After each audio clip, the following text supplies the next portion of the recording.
Today's lesson will be finding the GCF. When factoring, first we want to find the greatest common factor, or the GCF of an expression. So what is the GCF of two numbers? The GCF of two numbers is the largest number divisible by both numbers. For example, if we were to do the greatest common factor of 40 and 24, you would actually break them down into their prime factorization. So if we did 40, that would be 4 and 10. Neither of those are prime, so we keep going.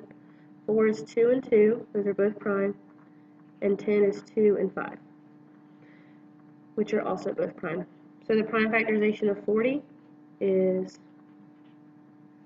2 times 2 times 2 times 5. We'll do the same thing for 24. 24 breaks down to 4 and 6. Neither of those are prime. 4 is 2 and 2. Those are both prime. And 6 is 2 and 3. Those are both prime.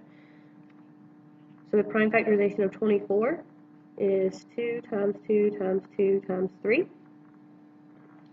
As you can see, they have some numbers in common.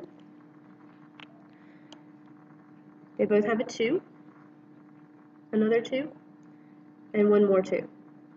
This is their greatest common factor. So if you do 2 times 2 times 2, it equals 8. And the GCF of 40 and 24 is 8.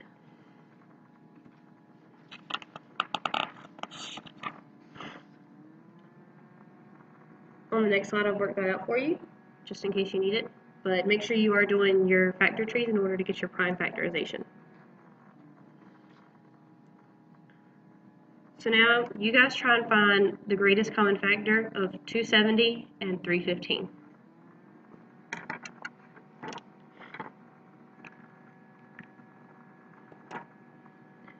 When we do 270, we're going to break it down as well. That can be 27 and 10. Neither of those are prime. 27 can be broken down into 9 and 3. 3 is prime. 10 can be broken down into 2 and 5. Those are both also prime. And 9 goes to 3 and 3. So our prime factorization of 270 is 2 times 3 times 3 times 3 times 5.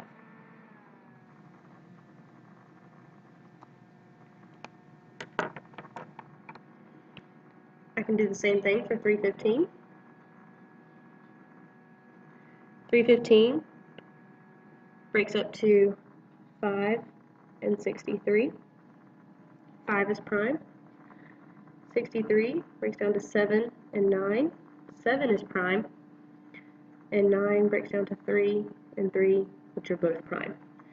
So the prime factorization of 315 is 3 times 3 times 5 times 7. These also have some prime numbers in common. A 3 and a 3, another 3, so a pair of 3s, and 5s. So if we multiply these together, 3 times 3 times 5 gives you 45. So the GCF of 270 and 315 is 45.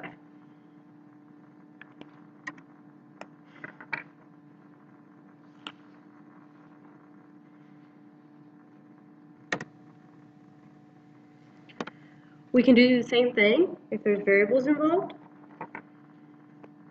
So you have find the GCF of 51a squared b and 34ab.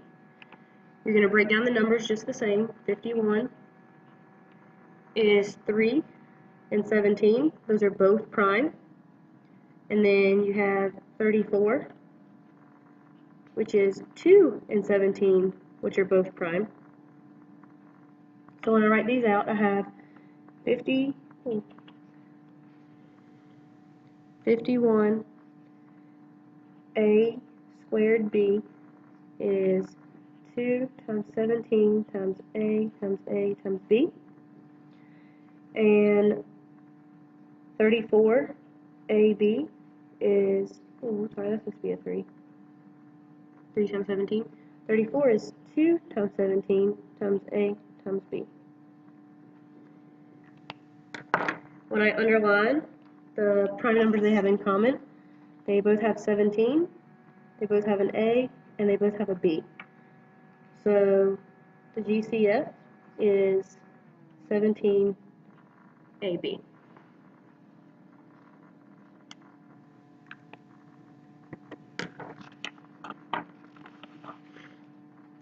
When you're finding the greatest common factor of an expression, you actually have to pull it out.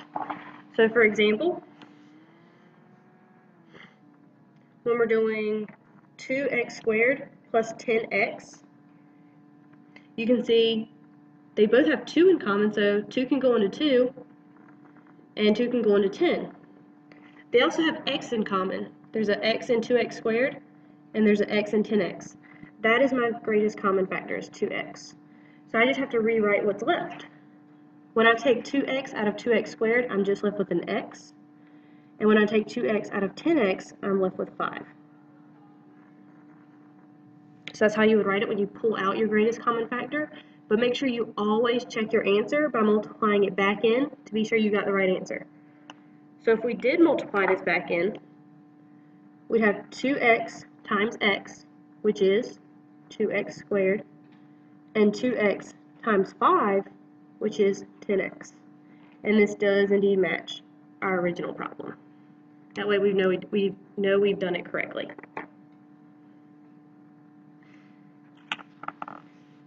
Alright, so now you try finding the greatest common factor of 84x to the 4th yz to the 3rd minus 70x squared y cubed z plus 126 x to the 6th y squared z squared. Try this on your own first.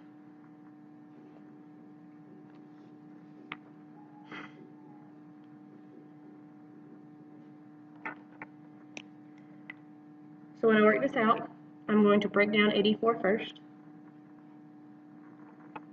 84 breaks into 4 and 21. Neither of these are prime. 4 is 2 and 2. Those are both prime. And 21 is 3 and 7. Those are both prime. So if I'm going to write out my first expression here, I have 2 times 2 times 3 times 7 times 4 x's, it's x to the 4th, a y, and 3 z's because it's z to the 3rd.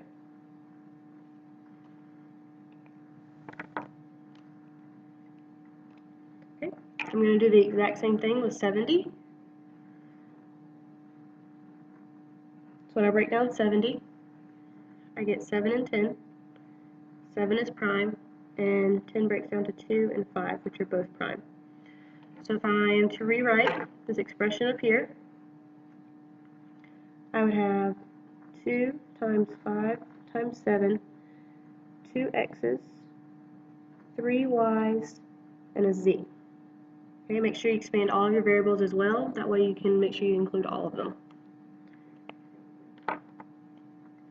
And for the last one of 126, 126 is 3 times 42. 3 is prime. 42 breaks down to 6 and 7. 7 is prime. And 6 breaks down to 2 and 3, which are both prime. So if I am to rewrite my last expression here, I have 2 times 3 times 3 times 7. It's all my prime numbers.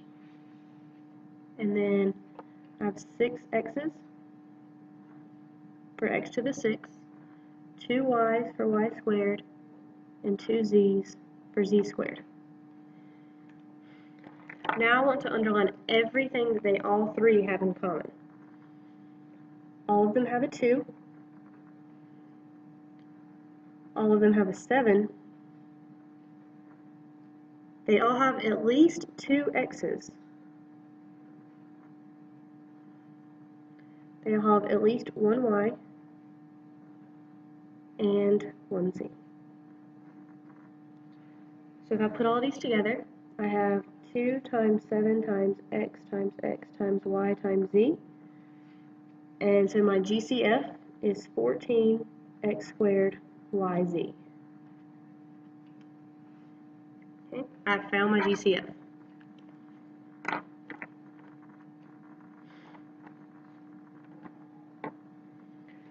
So if I want to rewrite the equation, factoring out my GCF, I would have 14x squared yz on the outside, and on the inside, it's all the factors that are left for each expression. So for the first one, I have a 2 and a 3 left, that gives me 6. I have 2 x's left, that's x squared, no y's left, and 2 z's, so z squared. My first one. Then I have a minus sign, so minus stays. What I have left here is a 5, no x's, but I do have 2 y's, and no z's. And for my last expression, I keep my plus sign. I'm left with 2 3's, gives me 9, 4 x's, so x to the 4th, 1 y, and 1 z. That's my final answer when I factor out my greatest common factor.